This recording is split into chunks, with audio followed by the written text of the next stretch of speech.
Hey there, it's Lindsay from Full Bloom Acres. Welcome to my kitchen. We are doing another cooking demo today. So I'm bringing you into my home, my kitchen, and you're going to cook along with me, okay?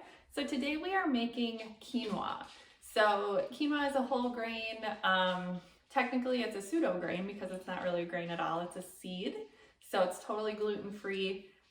But it's super healthy and has a lot of the same qualities as a whole grain. We treat it the same as a whole grain, so we kind of lump it into that category, okay? So let's get started. We'll kind of talk a little bit more as we go along, okay? So I have my quinoa. We're just making basic quinoa. This is kind of that basic recipe that I have up on the website. You can kind of follow along with it, just the basic version, so you can of course make it a little more fancy if you want to. So the first thing we do, we have our quinoa. So ours is in big jar, if you can see that they're little tiny pieces here. I like to buy my quinoa in bulk because it's a lot less expensive than buying it in the bag. So if you have a bulk source near you, I would definitely check that out. So we are going to measure out 1 cup of quinoa. And what I'm going to do is put it into a strainer. So it's a fine mesh strainer because we need to rinse it first. So use the mesh one because quinoa is very small, like I just said. And if it's not the fine mesh one, it's going to get stuck and it's going to be a mess and it's going to be a headache to clean out, okay? So use as fine of a mesh one as you can find. So let's measure out 1 cup. That goes straight in the strainer. And then I'm going to go over to the sink and just wash it out a little bit with running water, okay? You probably can't see that, but just running water through it. Let's get that a little bit.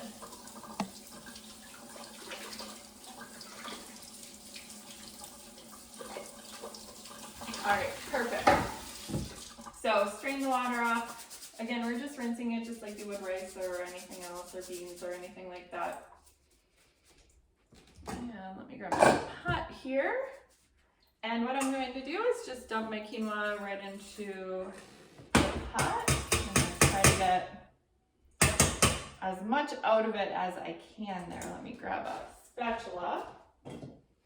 Works really well for that. You can kind of push the seeds out. Again, if your strainer has larger holes, it's going to get stuck in there. So keep that in mind. Then we are good with that strainer. Okay, so quinoa's in the pot. We are going to add, I have 1 cup of quinoa. We're going to add 1.5 cups of water or vegetable broth. Either way that you want to do it, I just have water here, but you can do it either way.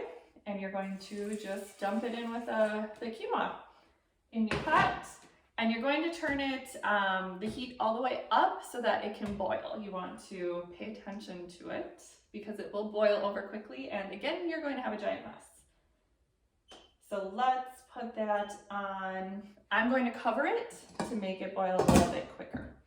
So that is going, it depends on your stove. It depends on how high up you're going to turn it, how long it's going to take.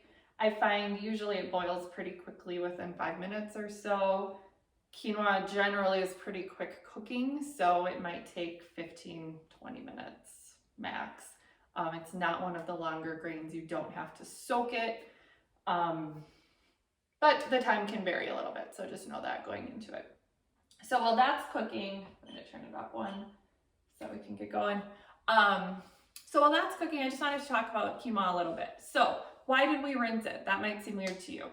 So the reason for that is that the quinoa seeds, the plant produces this weird, it's like a soap-like thing on the seed. It's a defense mechanism for the plant so that it's gross tasting to critters or insects or anything trying to attack the plant. So it's totally harmless to us. It just tastes funky. It tastes a little bit like soap. That's why it's always suggested to rinse it under cold water for a little bit, just to let that, all of that stuff kind of wash away from it.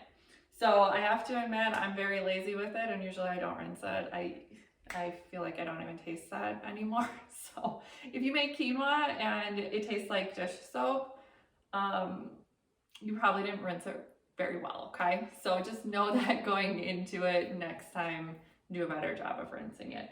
You don't have to dry it. I just, like you saw, I just rinse it out, kind of shook out the water, and then put it right in the pot. So it's really easy to do like that. You don't have to dry it, just get it right in there. Okay, so that's the deal with washing it. Something else that you can do, so like I said, we're making very basic quinoa right now. It's not going to be flavored with anything. If you're using veggie broth instead of the water, that's where you're going to get a little more flavor. So I like to, if I'm planning on eating quinoa plain, just out of a bowl, anything like that, I generally will add some seasoning to it. So I might cook it with veggie broth. I might add a couple of bay leaves. I might add some dried like oregano or thyme, things like that. So you really can spice this up as much as you want or as little as you want. But that's where the flavor comes from. So quinoa is a very mild tasting grain, and that flavor is going to come from whatever you put on top of it. So what do you do with quinoa? Let's talk about that a little bit, okay? So quinoa can be treated kind of like a pasta. I like to liken it to a pasta or rice. So it's a great side dish on its own, but it's even better when you can add it to a dish and to a meal so it becomes a part of that meal. It's going to soak up some of the juices from your veggies or from your stock. It's going to soak some of that up, excuse me, and take on that flavor, okay?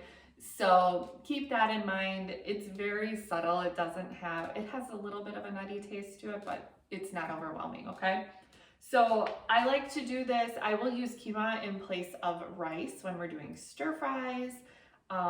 Basically, anytime that a recipe calls for a grain, I more than likely substitute quinoa. And again, that's because I can't tolerate gluten at the moment. So I'm hoping to work back up to it. But it's a great alternative for those who are sensitive to gluten. So we'll get back to that in just a sec. So my water is now boiling. So what I'm going to do, you can't see this, but trust me, it's kind of boiling up a little bit. You might be able to hear that a little bit. You can see the steam. What I'm going to do is turn it down. So all the way, not all the way, I'm going to turn it down to about medium low. So what we want it to do is just simmer. So it's on a boil right now. Now we need to get it back to a simmer. And I like to use a little bit larger pot here. Again, it's just 1 cup of quinoa, so you could use a little pot, like a little saucepan, but I like to use the bigger one because then it has less of a chance of boiling over. And believe me, quinoa water is not fun to clean off of your stove, okay? Especially if you're having to clean off the burners. We just have an electric one, flat top right now, which is great for cleaning. But if you're cleaning off those individual burners, man, quinoa is not fun to get off, okay? So I have to train myself when I'm making quinoa. I have to stand here. I have to stay here. I have to be watching it because it will go from simmer to boiling over really, really quickly. If you need to, crack the lid teeny tiny bit, okay? We want all that heat, we want all that steam in there that's going to help cook the quinoa. So if you can, you want it closed. But again, if you need to, open it up a little bit. I find with the smaller pot, even if it's 1 cup of quinoa, I have to lift up that lid a little bit just to let that steam out, okay? So cook it with the lid on, and we're just cooking it until all the water absorbs. So we used a little bit less water than I typically would for cooking other grains, simply because I like the little chewy, little crunchy bit of the quinoa texture. If you don't like that texture, you want it a little softer, go ahead and add a little bit more water. And by a little bit, I mean maybe a 1/4 cup or so. Worst case is it cooks down and there's still some water in it. You can always drain it out, okay? Totally fine. So don't worry too much about that. What can happen when quinoa goes bad, right? If you forget about it and all the water soaks up, it's going to burn. And if the bottom of that pan burns with the quinoa layer on it, it tastes awful. and you just ruined your whole pot of quinoa, okay? So pay attention to it, don't just let it go. The first few times you might have to set a timer for 10 minutes and then see how long it takes. Every stove is so different. So quinoa at our last house used to take a lot longer to make, and now this one, it cooks it relatively quickly, okay? So just pay attention to that, know there's differences, okay? And you're going to have to figure out what works best for you in your kitchen. So how are we looking? We're simmering, we're looking good right now. So awesome, so we are off to a good start here. Again, this would be if there's veggie broth in there where the flavor is coming from, those herbs are in there all cooking, doing all their fun stuff. So that's super. Okay, so quinoa, like I said, it's a gluten-free grain, so, or pseudo grain. It gets lumped in with grain, so I'm calling it a grain. And gluten-free, so it's a really good option. It's really high in a lot of really good things. It's nutrient dense, calorie poor, which is great. We want the nutrients up, we want the calories down, okay? So that means we can eat less of it to fill us up, and we can fill up on those other things. Quinoa is a starch. It's a carbohydrate, but it's a complex carbohydrate, so it's good for you. I know carbs get a really bad rap, but I really wish, if I have one mission in life, I would love it to be that people give carbs a fighting chance, okay? Your body runs on carbs. It is what the human body is designed to burn for energy, and if you're not eating it, you can run into some issues, okay? So quinoa is full of protein. It's a great source of protein, especially for people who don't eat meat. There's tons of nutrients, vitamins, minerals, all that fun stuff, and it has fiber. So fiber makes our gut happy, okay? So we're feeding those good guys down in our guts. We are helping ourselves be full. It's going to help us actually feel full. I don't know, I'm sure you've experienced that where you eat and you just feel like 5 minutes later, after you put that fork down, you're still hungry. Guess why?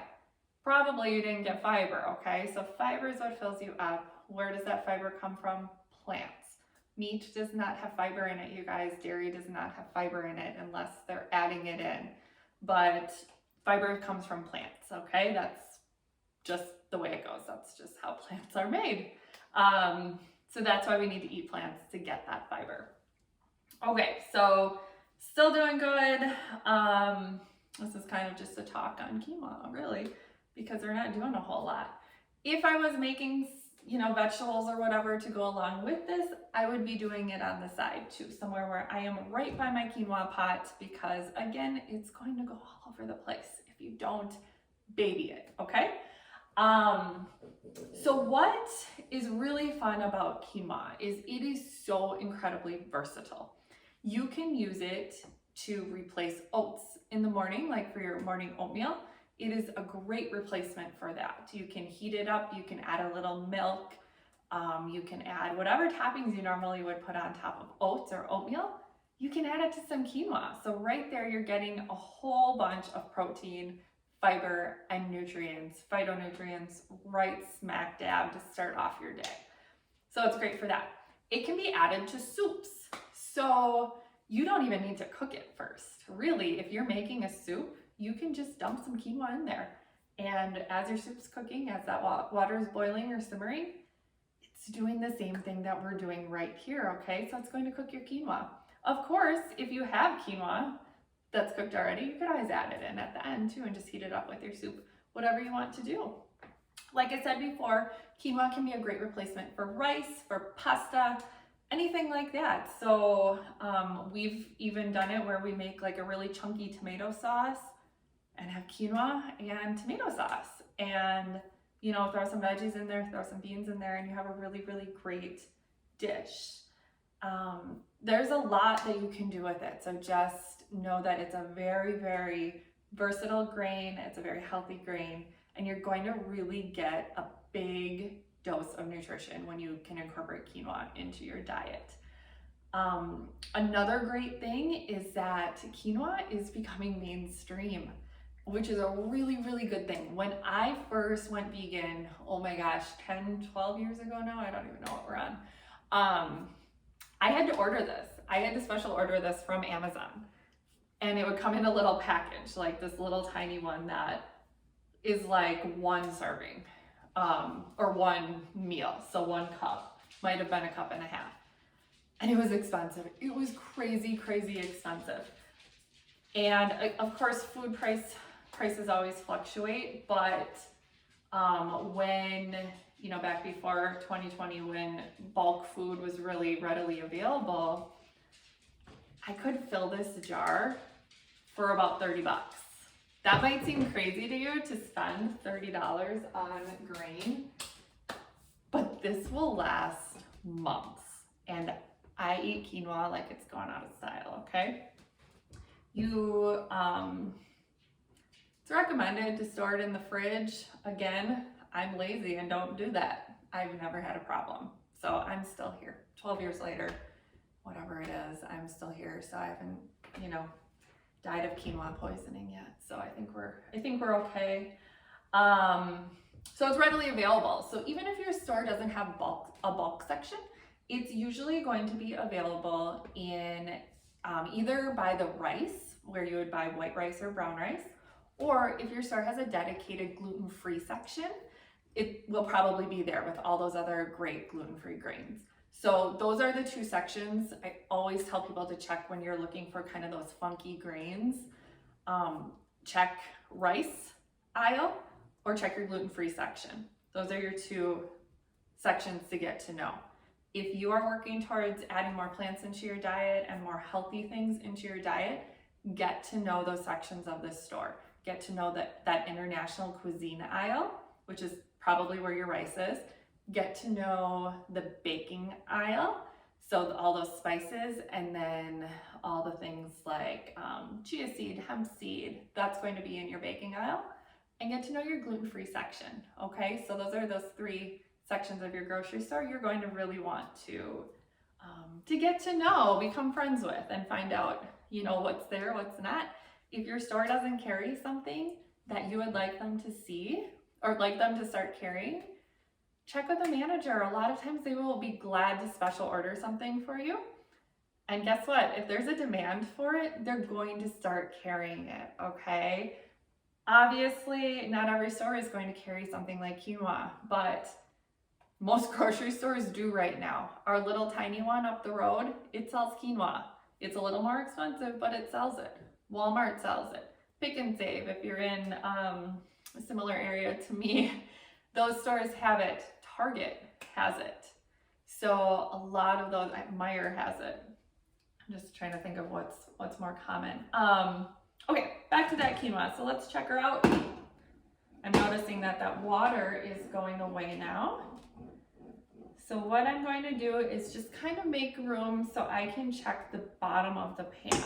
My bottom of the pan right now is dry. So that means all of my liquid has been absorbed, which is awesome. So that means we're ready to take it off. What I'm going to do is I'm going to cover it back up, move it off of the heat, and then leave it alone. I'm just going to let it sit there for a sec. By sec, I mean a few minutes, okay? Similar to rice. What are we doing? My stove's beeping at me. Where you just want to let it sit, and then you're going to use a fork and kind of fluff it, or a spatula, or whatever you have in your hand.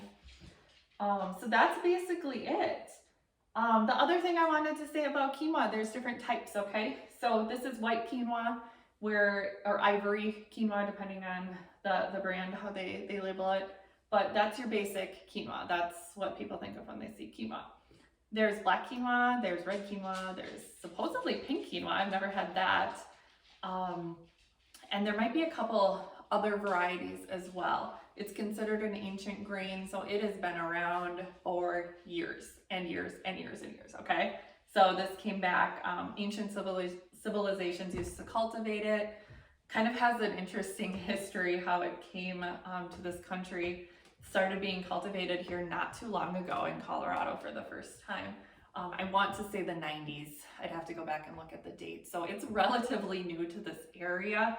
Could be totally wrong on that, but I know it hasn't been too long. So there's different types. The red quinoa tends to be the most expensive, but it's pretty. Your black quinoa is really, really pretty. And my favorite one is a tri-blend. So it's the ivory, it's the red, and it's the black. And it's all put together into a mix. Again, it's a little more expensive, but the taste, I think, is so much better than your straight up ivory quinoa. This is all that they had at the grocery store. When Craig came home, he's like, yeah, I got the quinoa, but it's the white kind. I'm like the tri-blend. So I'm impartial to the tri-blend, okay? But that's just my opinion. So again, I would leave it sit for a little bit longer. Here's your quinoa. Let's see if you can see it a little bit. You see in my pan a little bit.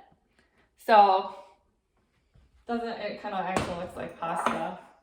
Let me get out, this might be a different way to see it. I have some already made. I have a lot of quinoa right now. Let me kind of show you. So hopefully you can see that. So that's what it looks like. So it's good to go right now. It's good to be used in whatever. So fluff it. You're fluffing it just with a fork or a spoon, again, whatever. Lazy cooking, again, that's me. It's ready, so you can put it right on your plate, right in a bowl. Add milk to it, make it your morning cereal, morning granola, things like that. It's ready, so that's all you need. And again, I would love to see if you have specific recipes that you like to make using quinoa, utilizing this wonderful, wonderful ancient grain. I would love to hear about it, okay? So definitely tag me, comment below. I'd love to know your thoughts on this. And, thanks for joining me for this 20 minutes in my kitchen. I need to go eat lunch now because now I'm very, very hungry, okay? So I hope you had some fun. Hope you learned something. Again, I can go on and on about quinoa. It's amazing how long I can talk for about quinoa with no notes, right? This is insane. But anyway, welcome to my world, okay? So again, I'm Lindsay from Full Bloom Acres, holistic nutritionist and wellness coach here. Please reach out with any questions. Check me out on Facebook and Instagram, and I would love to know what you're cooking. Have a wonderful day, you guys. Thanks for joining me. Take care.